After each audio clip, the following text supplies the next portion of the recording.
Hola familia Pasión, hoy es una hermosa mañana y estamos muy felices de que puedas acompañarnos en esta reunión. Recuerda que a pesar de que no podamos reunirnos físicamente, la iglesia no es un local. La iglesia no es un lugar con 4 paredes donde nos reunimos simplemente a cantarle a Dios. La iglesia somos nosotros. Y así como cuando estábamos reunidos en un local, nosotros buscábamos llenarlo con personas que no conocieran al Señor, ahora que estamos desde la comodidad de nuestros hogares, todavía podemos seguir compartiendo el mensaje con los demás. Y para ti, que nos estás viendo quizá por primera vez o quizá ya tienes un par de ocasiones viéndonos, te damos las gracias por venir y te prometemos que lo que vas a recibir va a ser de bendición para tu vida. Y recuerda, ten tu lápiz y tu Biblia a la mano, porque vas a necesitar escribir y buscar todo lo que el Señor pueda decirte a través de nuestro pastor. Todo lo que no escribes no existe. Y recuerda estar cantando con nosotros. Las canciones tienen letras, más fácil no podría ser. Así que acompáñanos a alabar a nuestro Señor.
estoy por lo que has hecho en mí. No nos moverán, contigo estamos, no nos moverán. Si lo que nos rodea tiembla, tú eres fuerte, firme estamos, no nos moverán.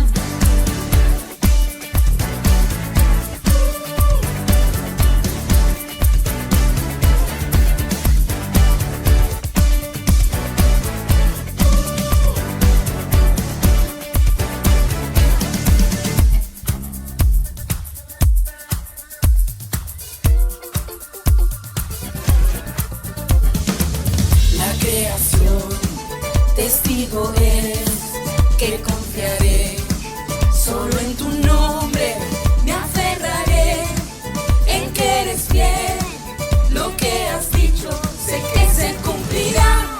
No nos moverán, contigo estamos, no nos moverán. Si lo que nos rodea tiembla, tú eres fuerte, firme estamos, no nos moverán.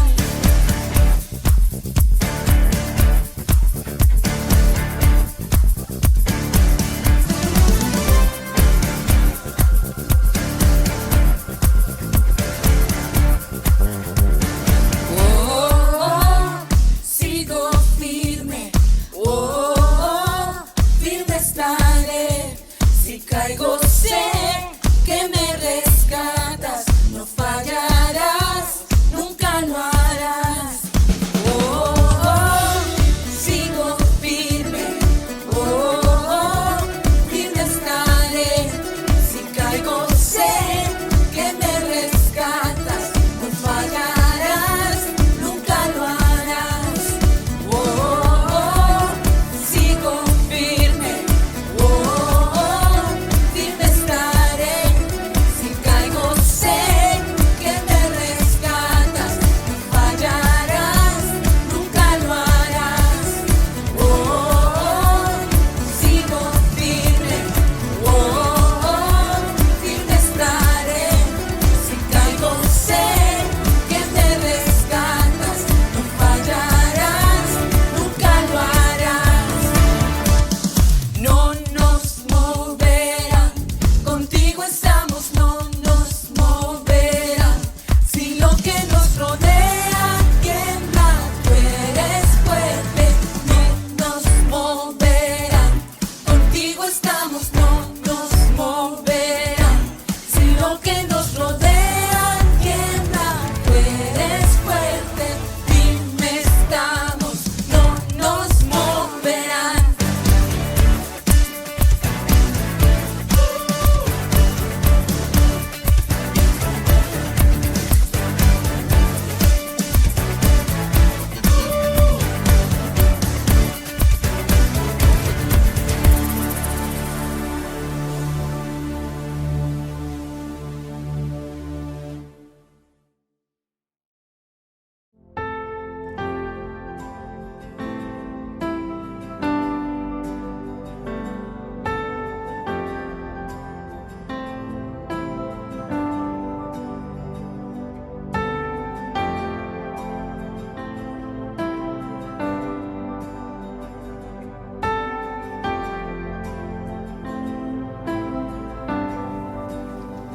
De espinas su corona fue, mas hoy de gloria es.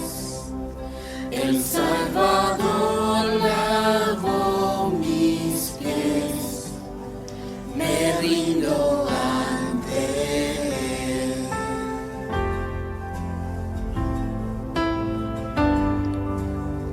Cayó mi culpa sobre aquel que hoy reina en majestad.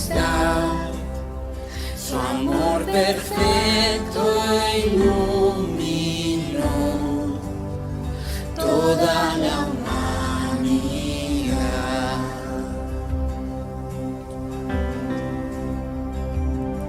Tu nombre, Dios, victoria es mi adoración.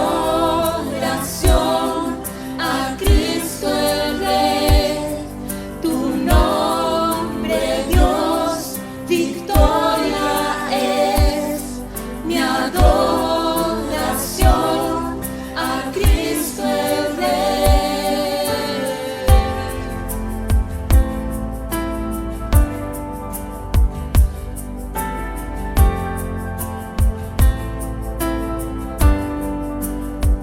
No tengo nada que temer, mi paz descansa en mí.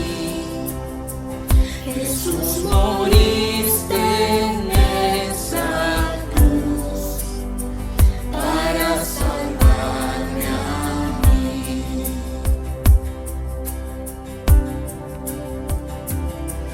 Tu nombre, Dios, victoria es mi adoración a Cristo el Rey. Tu nombre, Dios, victoria es mi adoración a Cristo el Rey.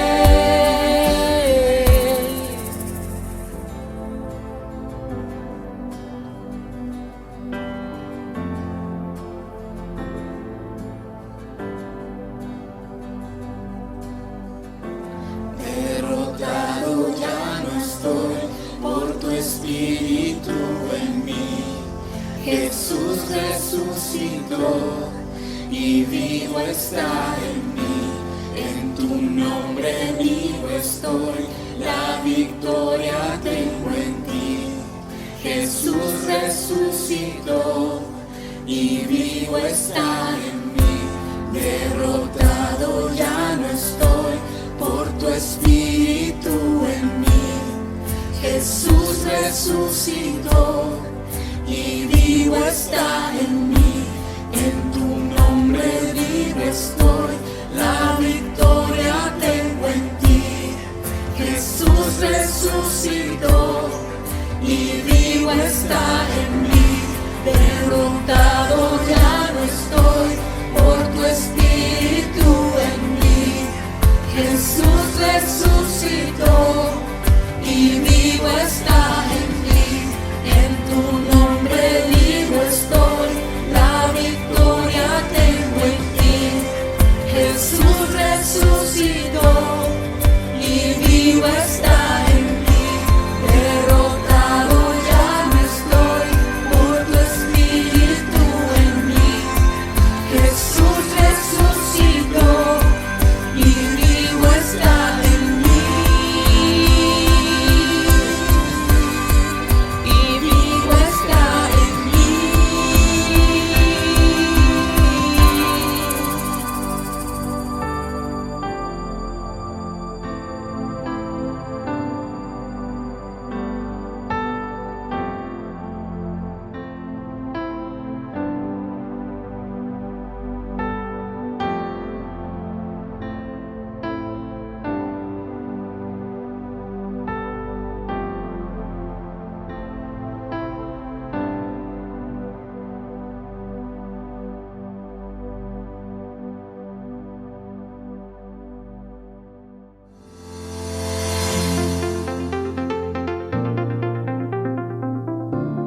Estás en casa, estás en pasión.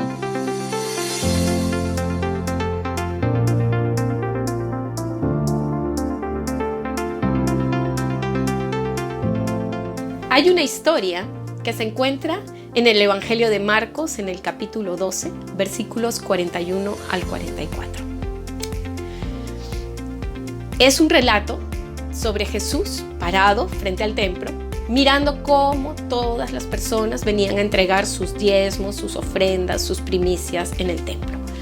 Obviamente, la gente que tenía muchísimo entregaba bolsas de bolsas y era la algarabía de todos aquellos que estaban alrededor.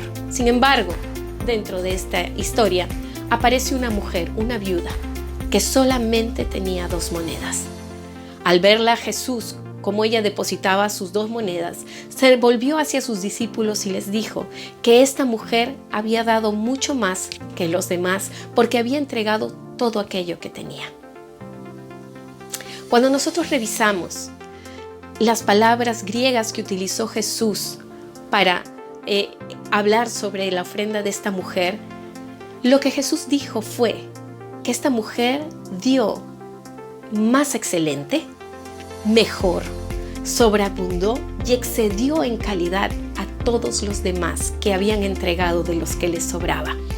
Esta mujer trajo su realidad delante de Dios, pero al hacerlo, permitió que Dios viniera a su realidad. Cuando nosotros damos nuestra ofrenda, nuestro diezmo y nuestra primicia, lo que estamos haciendo es abriendo la puerta para que la bendición de Dios pueda reposar sobre nuestras vidas, sobre nuestras familias y sobre nuestros trabajos. Porque al hacerlo le estamos diciendo a Dios que nuestra vida y nuestra fuerza dependen solamente de Él. En pantalla aparecerán las cuentas a donde puedes hacer tus depósitos y tus transferencias. Y ahora sí, quiero invitarte a orar. Yo te animo a creerle a Dios, a no mirar las circunstancias que te están rodeando en este tiempo, a no pensar qué es lo que pasará si entrego mi diezmo y mi ofrenda, sino a entregarlo con la confianza de que estás trayendo a tu vida la realidad de un Dios soberano y todopoderoso. Te invito a orar con nosotros. Señor, en esta mañana entregamos nuestros diezmos, nuestras ofrendas y nuestras primicias. Sembramos nuestra semilla en pasión, teniendo la plena certeza y certidumbre que eres tú quien trae la provisión para nuestras familias, que eres tú quien trae la provisión para nuestras casas. Señor, en esta mañana oramos por todos aquellos que siembran. Da semilla a los que siembran, Señor. Si hay alguno que tiene necesidad, abre las ventanas de los cielos, derrama bendición hasta que sobreabunde. Señor, declaramos en esta mañana que ninguno en la familia Pasión tendrá necesidad, sino que habrá en abundancia, porque todos sembramos en tu casa y habrá hasta que sobreabunde para aún bendecir la vida del necesitado. Gracias en el nombre de Jesús. Amén.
Muy buenos días, familia Pasión, qué lindo poder encontrarnos una vez más. Saludamos a todos aquellos que se conectan por primera vez. Somos Pasión, nos reunimos durante las semanas y cada domingo a las 10:30 y a las 11:30 a través de las redes sociales. Puedes buscarnos en nuestro canal de YouTube como Misión Cristiana Pasión. Ahí estamos conectándonos cada semana. Tienes muchos recursos que pueden ser útiles para tu vida. Hoy día tenemos la continuación de lo que estuvimos platicando la semana pasada, así que yo quiero invitarte a que tomes tu lapicero, tu cuaderno, estés listo, conectado, porque yo sé, estoy convencido que la palabra de Dios puede darnos vida, nos da vida, alumbra nuestro ser. Es el momento en el que tú y yo nos conectamos con Él. Recuerda que Jesús es la palabra. Vamos a iniciar. La semana pasada estuvimos hablando y basamos nuestra historia en el libro de Mateo. Hoy vamos a continuar allí. Por favor, abre tu Biblia en el libro de Mateo o toma nota, capítulo 27, del 38 al 44. Ahí puedes encontrar lo siguiente. Con él crucificaron a 2 ladrones, uno a su derecha y otro a su izquierda. La gente que pasaba por allí gritaba insultos y movía la cabeza en forma burlona.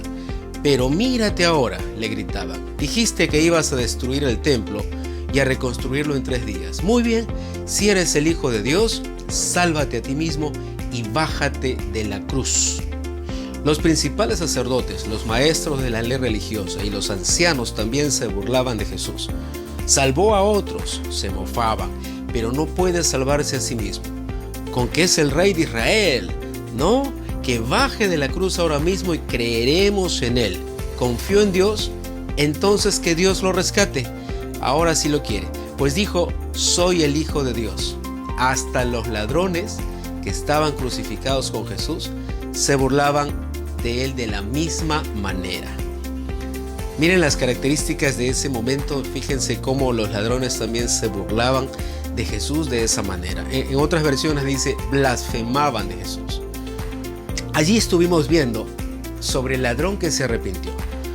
Hay tanto que podemos hablar de esa historia, pero hablamos del ladrón que se arrepintió y hablamos un poquito del temor que él tenía. Tratamos de hacer un ejercicio mental y quizás tratar de reproducir la historia en ese entonces y vimos que él tenía cierto temor. Él estaba seguro que se iba a encontrar frente a Dios, cara a cara, iba a encontrarse frente a él. Y evidentemente él era culpable, él estaba seguro de eso.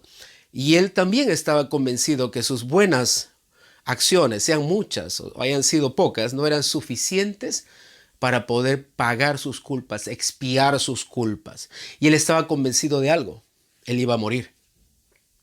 Él estaba convencido de esto.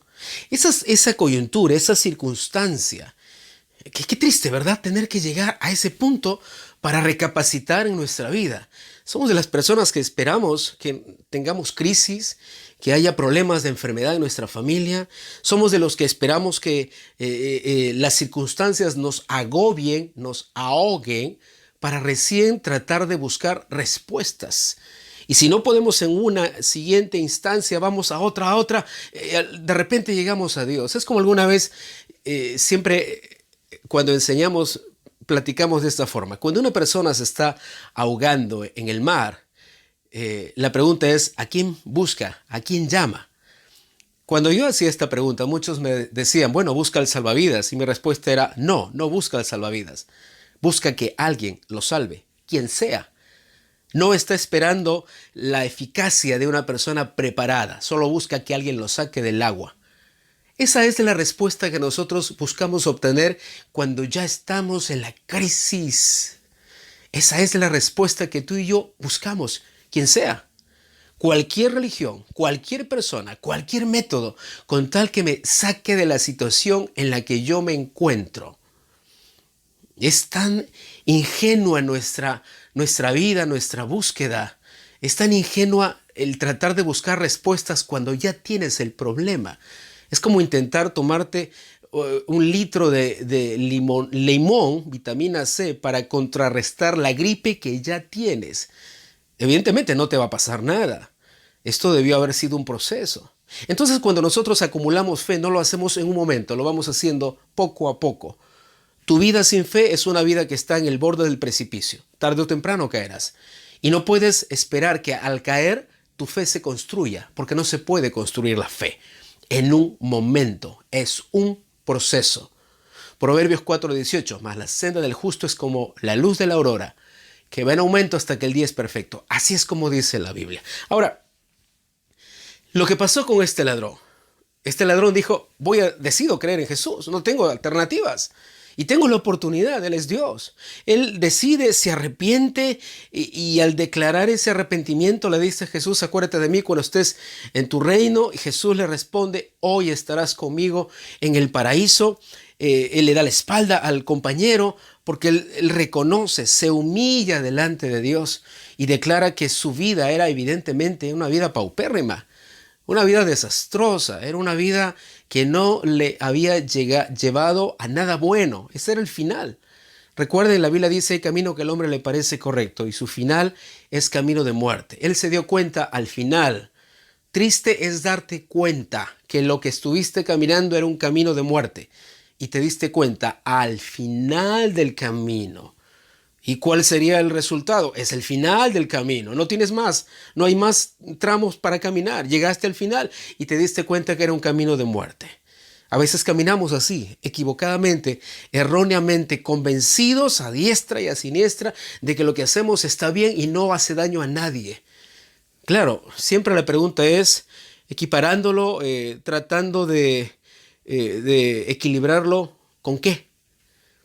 ¿Con la bondad de otro? ¿Con las acciones de otro? Si aquí en el mundo todos somos malos, ¿cómo podemos equiparar nuestra bondad con otros? Solo Dios es bueno y sumamente bueno. El punto es que él escucha la promesa. Jesús le dice: hoy estarás conmigo en el paraíso. Préstame atención, vamos a empezar, vamos a continuar. Le dice: hoy estarás conmigo en el paraíso. Eso fue lo que le dice. Tiene una conversación con el ladrón que se arrepiente. Tiene una conversación con el que se humilla y le da una promesa. Hasta ahí estaba todo bien. Ahora vamos a ver el otro ladrón. La historia del otro ladrón. Quiero que vengas conmigo, Lucas capítulo 23,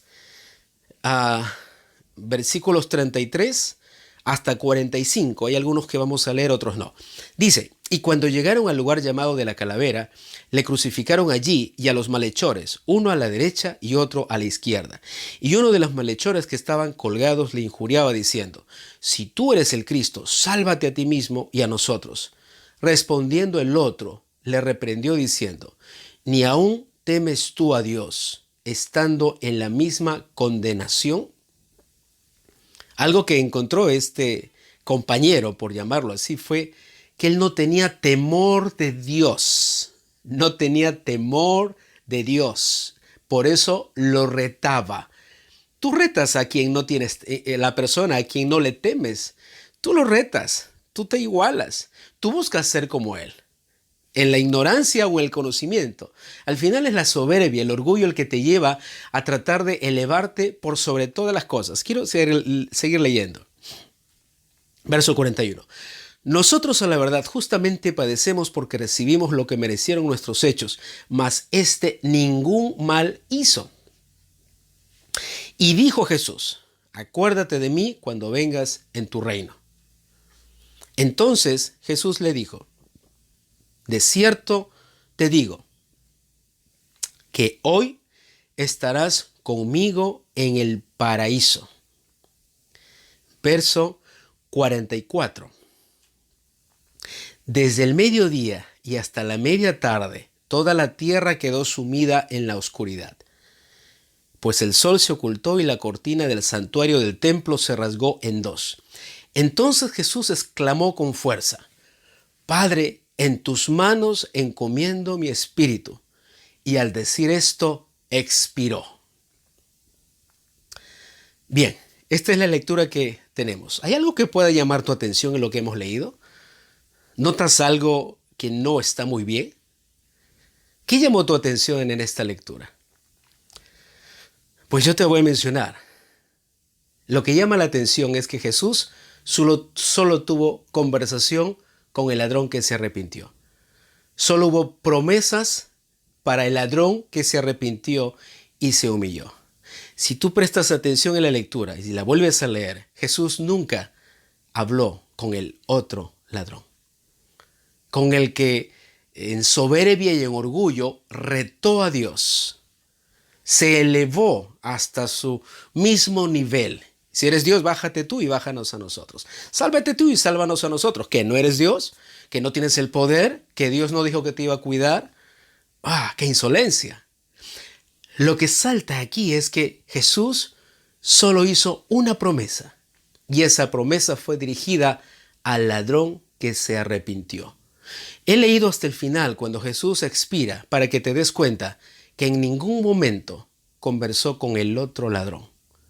Hubo un silencio. Estaba el lugar de la promesa y el lugar del silencio. Wow, eso es lo que yo mencioné la semana pasada. Esto es terrible. El lugar de la promesa y el lugar del silencio. Uno de los ladrones tuvo la promesa, el otro solo tuvo el silencio de Dios. Y cuando Jesús expira, no hubo ni una sola palabra para este hombre. Yo me imagino que mientras las horas continuaban y los sucesos se iban dando, este ladrón, el otro ladrón, no el que se arrepintió, estaría pensando, bueno, algo tiene que suceder, algo va a pasar, algo tiene que suceder, él me tiene que dar alguna respuesta, o tal vez simplemente en su soberbia él dijo, bueno, pues me muero, como muchos dicen, y yo he tenido la oportunidad de conversar con muchas personas, y yo les he mostrado la salvación, les he dicho, ¿tú crees en Jesús? Ellos me responden, sí. ¿Tú crees en su palabra? Ellos me responden, sí. ¿Tú crees en el cielo y el infierno? Y ellos me dicen, no. Entonces yo les pregunto, ¿cómo me dices que crees en Jesús, que crees en sus palabras, si no crees en el cielo y en el infierno? Si Jesús estuvo hablando del cielo y del infierno, es más, Jesús en el Nuevo Testamento habló más del infierno que del cielo. ¿Y cómo es posible que tú creas en Jesús y no creas en lo que Él habló? Y me dicen, bueno, son interpretaciones. Y yo les digo, acá no existe ninguna interpretación. Fue lo que Jesús enseñó, lo que Jesús dijo. Entonces, aún viendo, yo les decía, ¿y no tienes temor de eso? ¿Y sabes cuál era la respuesta? Ellos me decían, bueno, pues si me tengo que ir al infierno, me iré al infierno. Si tengo que ir ahí, me iré. ¿Qué haré? Pues me quemaré y estaré con otros que se queman. Y de una manera tan sarcástica y tan burlona me lo decían. Y yo dentro de mí decía, este hombre o es tan soberbio o es tan ignorante que no entiende lo que significa el infierno, lo que significa estar separados de Dios por toda la eternidad. Esto es en realidad lo que la Biblia enseña como la segunda muerte. Estar separados de Dios por toda la eternidad. Toda la eternidad. Y hay una situación tan necia, tan retadora en este tipo de personas que se creen superiores a lo que Jesús enseñó porque tienen dinero, tienen salud, tienen posesiones, tienen quizás una familia, tienen alguna capacidad, son reconocidos por el mundo. ¿Cómo podemos llegar a creer que somos más que Dios? ¿Y cómo podemos llegar a creer que aún burlándonos, que al burlarnos podemos cambiar lo que Jesús enseñó? Jesús mismo dijo, el cielo y la tierra pasarán, pero mis palabras no pasarán. Si Jesús lo dijo, no va a quitarse. Si Jesús lo enseñó, no irá a desaparecer, tendrá que cumplirse. Entonces, ¿dónde está el hecho o por qué el hecho de que algunas personas puedan desarrollar esta burla respecto a lo que Jesús mismo enseñó y llamarse religiosos? Y llamarse cristianos, burlándose de algo que es real, burlándose de algo que Jesús enseñó. En el silencio, lo único que le esperó al otro ladrón fue la eternidad sin Dios, una eternidad sin remedio alguno para él. Yo quiero avanzar un poquito más y quiero hablarte de ese lugar del silencio. Cuando la soberbia y el orgullo llegan a tu vida, te lleva a retar y a enfrentar a un ser superior a ti y pierdes todo temor porque consideras que las consecuencias no son tan serias. No son tan serias. En una oportunidad estábamos caminando en la playa con mis hijos y habían algunas medusas. Por cultura, por conocimiento, sabemos que las medusas desprenden cierto químico que irrita tu piel. Bueno, y las vimos muertas. Y bueno, jugando, decíamos, creo que no nos podría hacer daño. Uno de mis hijos me dijo, creo que no nos va a hacer daño. El hecho es que él rozó ligeramente su pierna con una de esas medusas. Y al cabo de un momento, de un rato, él empezó a quejarse y a decir que le ardía. Y nosotros no vimos nada. Era un ligero roce que había tenido con su piel y las consecuencias eran muy fuertes. Bueno, lo tratamos con unas pomadas y luego se restableció. cuán retadores podemos ser al poder que no entendemos y no comprendemos. Si tú lees en la Biblia, al final, en el Apocalipsis, dice, y los pueblos de la tierra se reunieron para enfrentarse contra el Cordero. ¿Cómo el ser humano podría tan solo enfrentarse a Dios? Si tú lees la historia también en la Biblia, tú vas a ver que Satanás, que era el lucero de la mañana, se rebeló contra Dios. La pregunta es, ¿qué intentaba lograr? ¿Qué buscaba? ¿Vencer a Dios? ¿Realmente creía que un ser creado era superior al Creador? ¿Que un ser que había sido creado con un propósito y un fin podía usurpar el trono y el poder de Dios? Pues no, fue desterrado. ¿Cómo nosotros encontramos en la Biblia que el hombre se enfrenta a Dios? Entonces, la soberbia, el orgullo, por eso es que la Biblia dice que Satanás se ensoberbeció, hubo orgullo en su corazón y quiso ser igual que Dios. Esta es la necedad, la terquedad del hombre cuando se deja que su vida se gobierne por la soberbia, por el orgullo. Intenta burlarse de la ley de Dios, se burla del poder de Dios, se burla de la eternidad, se enfrenta a Dios. Si eres Dios, ¿dónde estás? Si eres Dios, castígame. Si eres Dios, haz algo en contra de mí. Entonces tú serás Dios. Como ellos decían, si eres Dios, bájate de la cruz y creeremos que eres Dios. ¿Cómo puedes retar a Dios? Si uno de los mandamientos es no tentarás al Señor tu Dios. No puedes tentar a un ser superior a ti. No puedes enfrentar, ni tentar, ni retar a aquel que creó los cielos y la tierra. Tú siendo creado, ¿cómo podrías creer que serías superior a tu creador? La Biblia dice en Salmo capítulo 138, versículo 6, aunque el Señor es grande, se ocupa de los humildes, pero se mantiene distante de los orgullosos. Ahí está el lugar del silencio. El orgullo nos aleja de Dios, la soberbia nos aleja de Dios. Retas a Dios en tu soberbia y en tu orgullo y esperas recibir una respuesta. Dios no responde al orgulloso, Dios no responde a la soberbia. Dios se mantiene distante porque Él no contenderá con el hombre, porque Él es Dios. Él es Dios. Eso es lo que siempre enseñamos. David decía, Señor, tu gentileza me ha cautivado. Tu gentileza me ha conmovido, me atrajo, me sedujo. El hombre fuerte es gentil, el hombre débil, el cobarde, es violento porque esconde su cobardía en una violencia. El soberbio, el orgulloso es débil, tiene poca identidad, esconde su debilidad a través del orgullo y la soberbia, tratando de ser superior, pero es débil. Dios siempre se muestra gentil ante el ser humano. Dios siempre se muestra gentil y entrega de su amor siendo Dios. Inclusive Dios le dijo a Israel en Oseas capítulo 4, versículo 6, mi pueblo fue destruido porque le faltó conocimiento. Hasta el pueblo de Dios, su pueblo Israel, fue destruido porque fue ignorante. No quiso conocer realmente quién era Dios. Solo estaban pensando que era un Dios que tiraba piedras, que hacía temblar las montañas o que derramaba maná del cielo, pero no querían nada más. No había una mayor intimidad. David, que es uno de los escritores en la Biblia, él decía 7 veces al día, alabo tu nombre. Daniel 3 veces al día oraba abriendo sus ventanas. Esta intimidad no es propiedad de unos pocos. Esta intimidad es libre para todos. Todos pueden acceder a esta intimidad, pero es evidente que solo aquellos que la buscan y lo quieren son los que acceden a la intimidad con Dios. El resto se queja, el resto murmura, el resto habla mal, el resto cuestiona, el resto está señala a aquellos que tienen la intimidad con Dios, porque ellos no la tienen. ¿Y cuál es el resultado de no tenerla? Pues la que viven, un resultado malo, un distanciamiento de lo que Dios puede tener. Quiero que veas el lugar del silencio de este ladrón, el lugar del silencio y el lugar de la promesa. Este hombre, el otro ladrón, el que no se arrepintió, buscó hacerse enemigo de Dios. Buscó hacerse enemigo de Dios.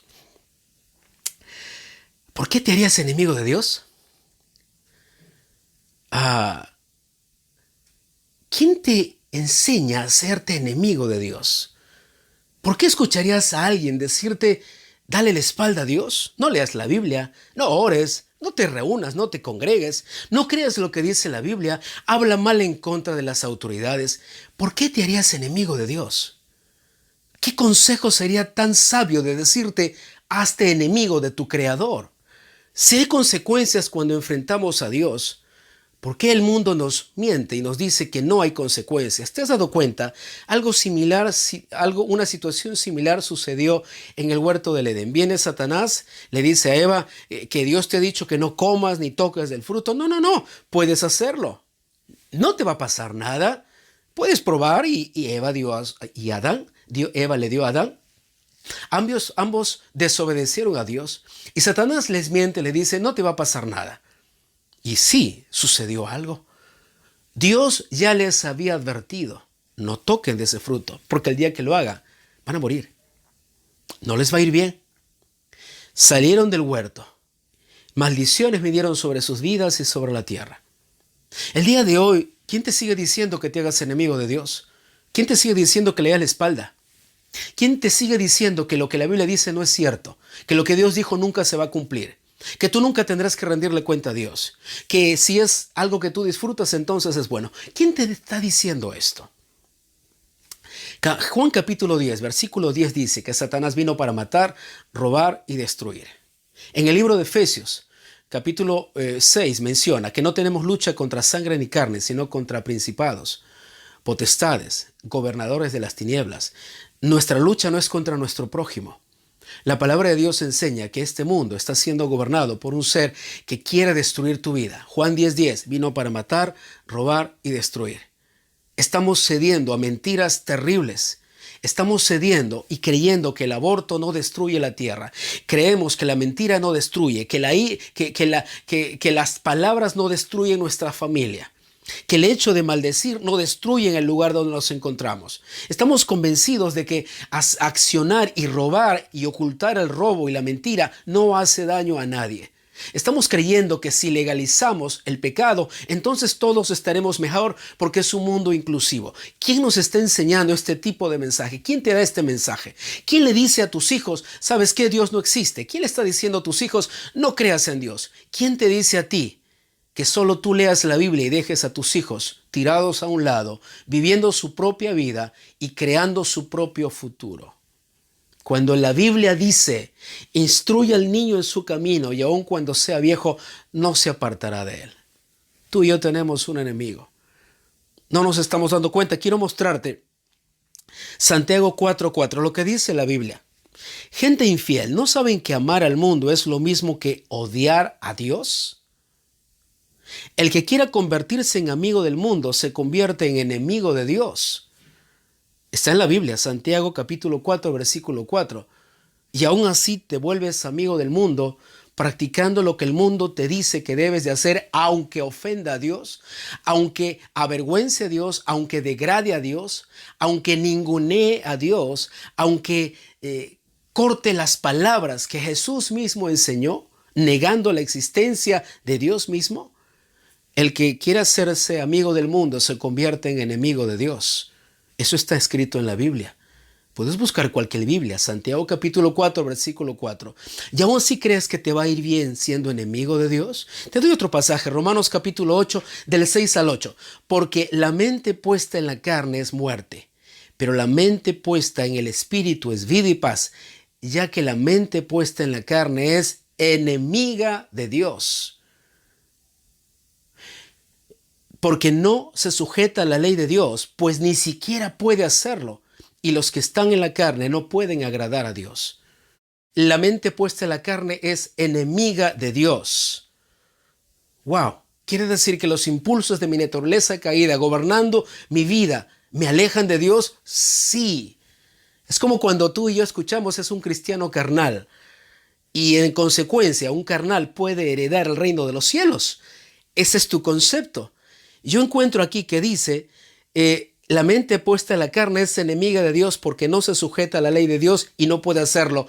Y los que están en la carne no pueden agradar a Dios. No están en el lugar donde Dios bendice, no es el lugar de las promesas.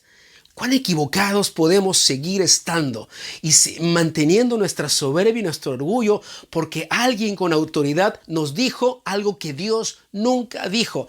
Hoy yo te invito, lee la Biblia, lee las Escrituras. No es un libro vedado en nuestro país, es un libro abierto para que todos la podamos leer. Léela, no tienes que interpretarla.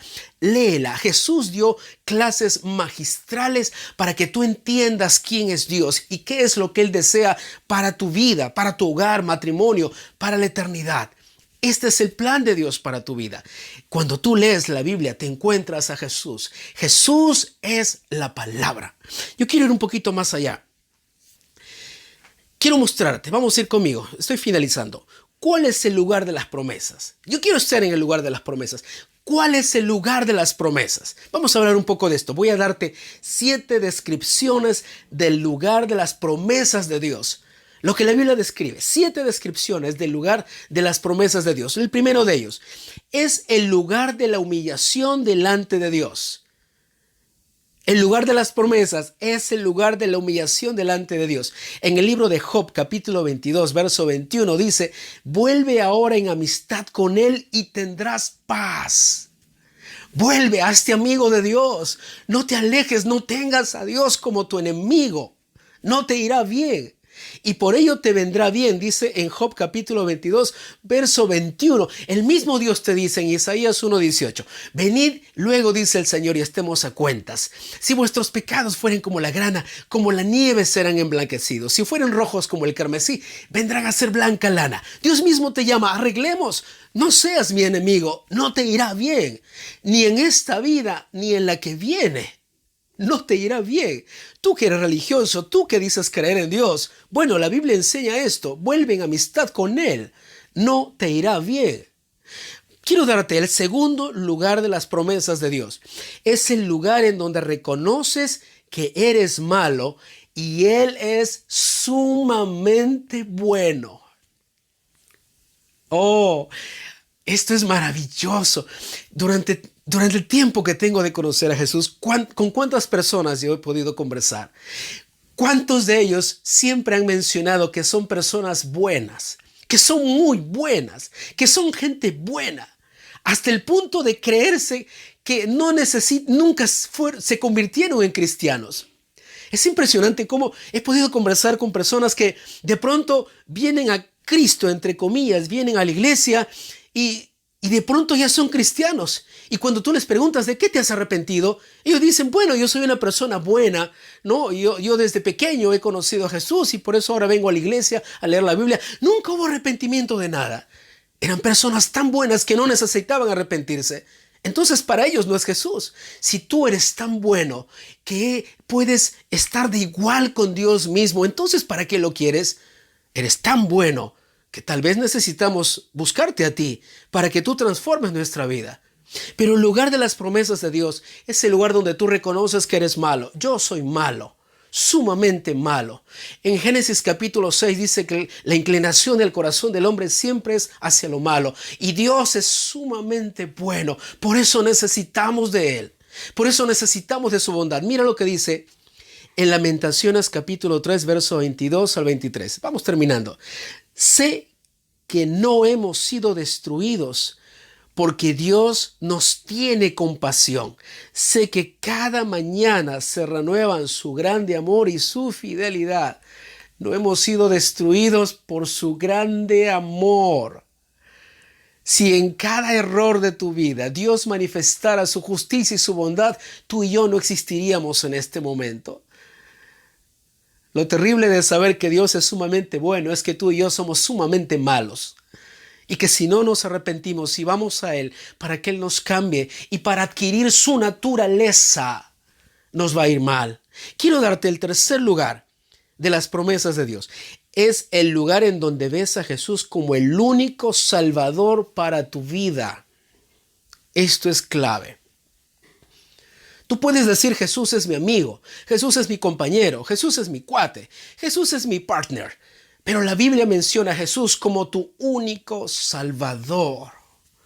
La única esperanza que tú tienes en este mundo para conectarte con Dios, la única esperanza que tú tienes para que no te pierdas ni tú ni tu familia, la única esperanza que tienes para que tengas una eternidad al lado de Jesús, al lado de Dios, es Jesucristo. No tienes otra. No hay otra esperanza, no hay otra alternativa. Mira lo que dice la Biblia, Hechos capítulo 4, verso 12. Y en ningún otro hay salvación, porque no hay otro nombre bajo el cielo dado a los hombres en el cual podamos ser salvos. No hay otro nombre bajo del cielo dado a los hombres en el cual podamos ser salvos. Solo Jesucristo. Necesitas saber que Él es el único Salvador para tu vida. Eso significa que debes de confiar en Él. Eso significa que tu confianza debe estar en Él.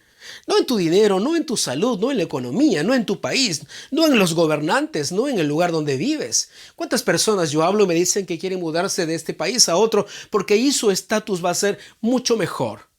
Eso no es confiar en Dios. Eso no es tener a Jesús como el Salvador de sus vidas. Eso es tener un país como el Salvador de sus vidas. Eso es tener la economía como como aquel que podrá cambiar tu vida.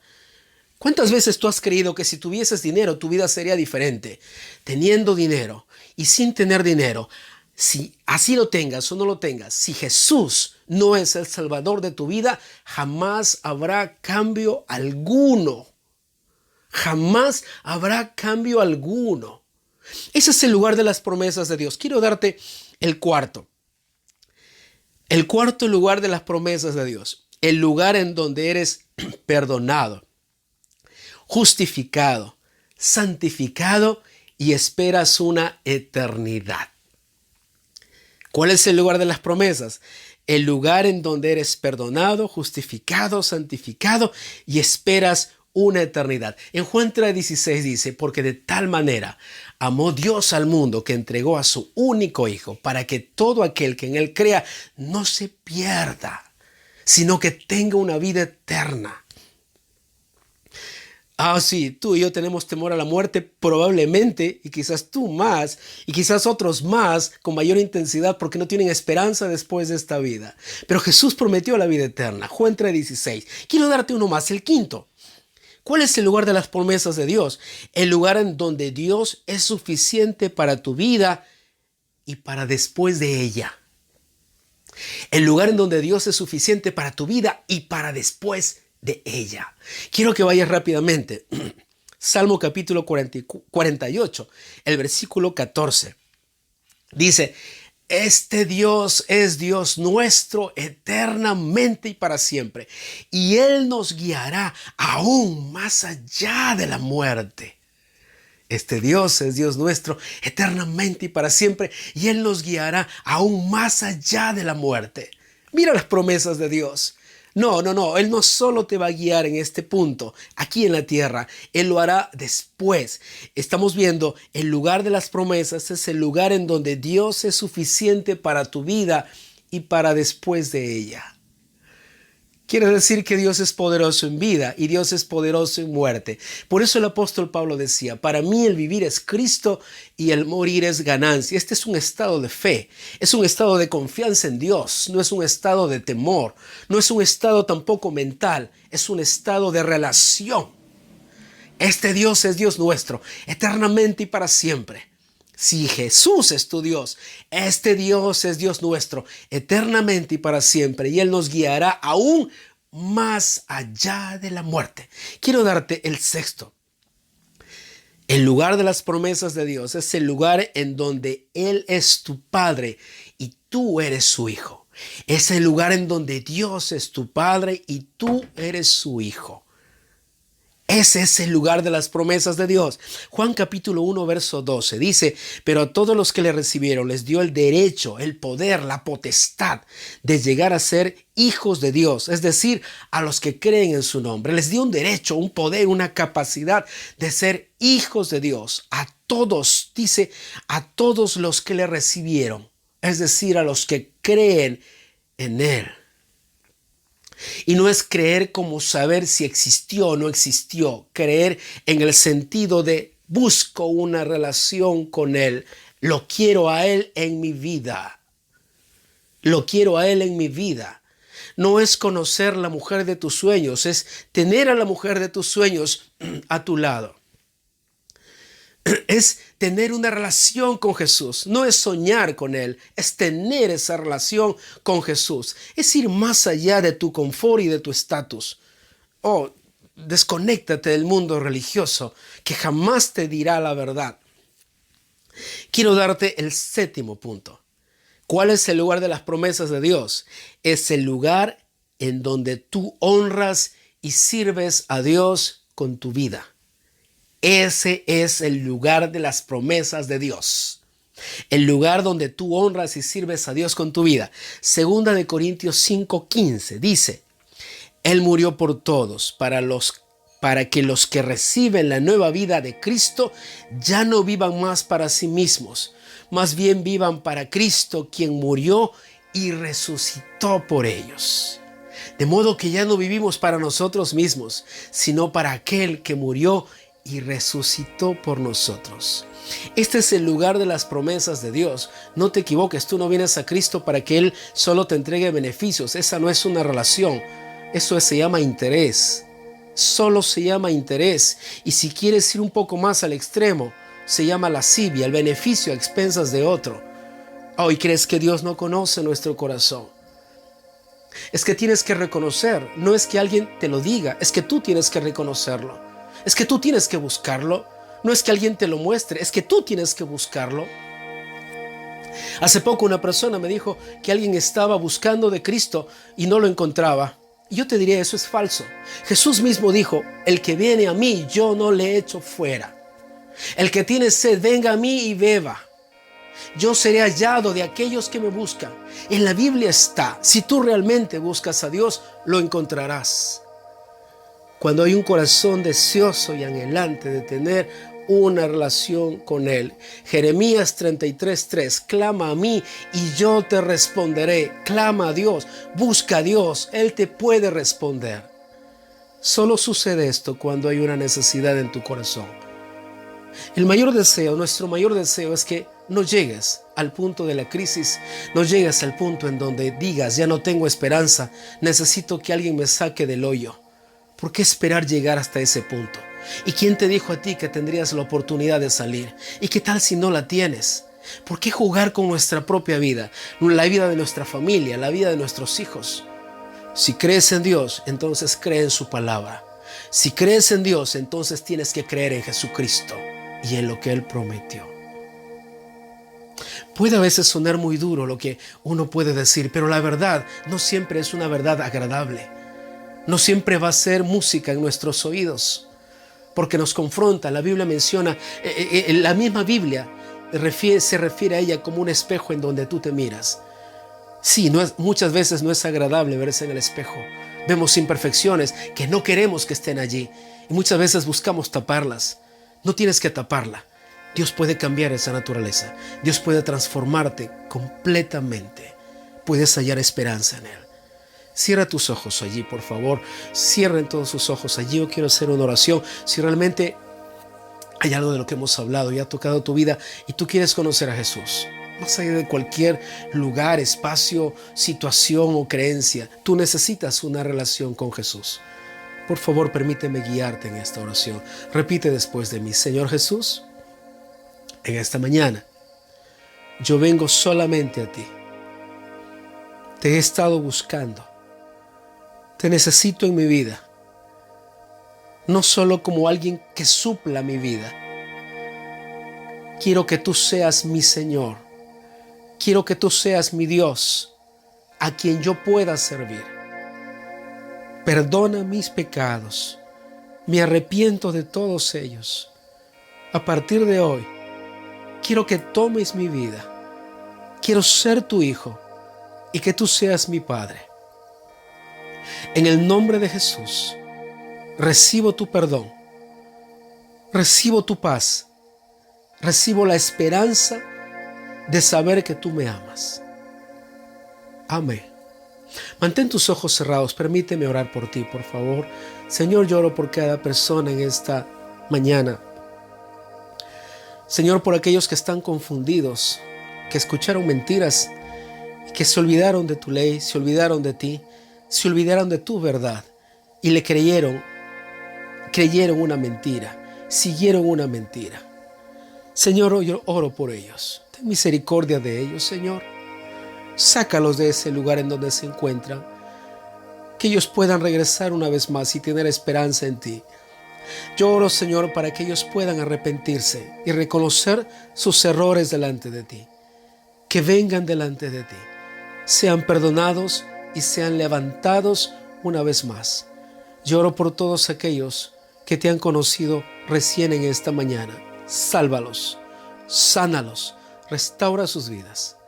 En el nombre de Jesús te lo pido. Amén. Gracias por estar conectados, gracias familia Pasión, gracias a todos los que se conectaron esta mañana. Por favor visiten nuestra página web, vean las prédicas, los temas de edificación que tenemos, conéctense con nosotros. Si no tienes una congregación, quieres tener una congregación, quieres tener una cobertura, deseas ser cubierto a través del ministerio, por favor escribe en nuestra página web, deseo ser un miembro.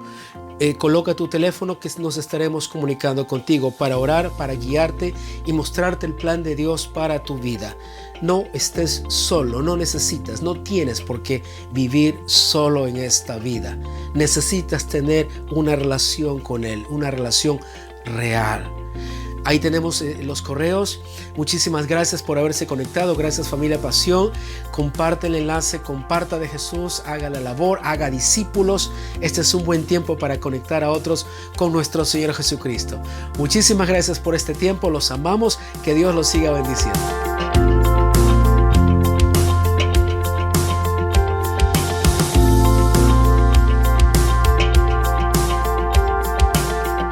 Gracias por compartir este tiempo con nosotros.